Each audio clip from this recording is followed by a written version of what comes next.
stiamo parlando di statistiche, poi diciamo, è fondamentale lavorare. Considerate che il mio lavoro è tutto incentrato sul Veneto, quindi ho fatto quello che dovevo fare, poi il confronto ovviamente deve essere fatto, viene fatto dai giornali, si faccia pure, non mi cambia nulla.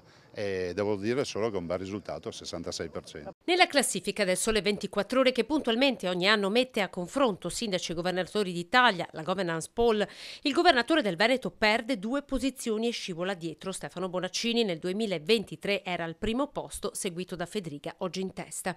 La prende con vero spirito sportivo. Luca Zaia: ho lavorato per i Veneti, dice, e lo farò fino all'ultimo giorno, alludendo forse a quel terzo mandato che fino ad oggi gli è stato negato. È fondamentale che i Veneti abbiano la tranquillità di avere un governatore che fa il governatore per il Veneto, difende il Veneto fino all'ultimo giorno. Mandato che potrebbe raccogliere come candidato del centrodestra, viste le preferenze messe a segno nello stesso sondaggio, proprio quel Mario Conte, sindaco di Treviso, che in classifica sale vertiginosamente fino ad approdare nella top 5. Diciamo che è l'inizio di un percorso che si basa sul grande impegno, sul grande lavoro, il grande ascolto nei confronti della comunità. Poi quello che sarà in futuro francamente non ve lo so dire, di sicuro però il presente si chiama città di Treviso.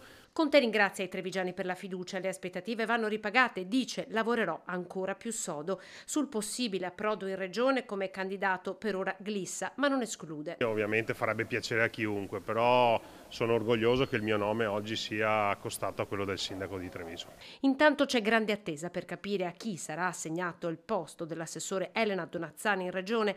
Zaia conferma di essere in attesa delle sue dimissioni ufficiali che potrebbero arrivare già venerdì. Poi il confronto con gli alleati. Mi confronto con chi comunque riesce a far sintesi rispetto a quel partito, visto e considerato che è innegabile che quello è uno spazio che io ho sempre dedicato a Fratelli d'Italia.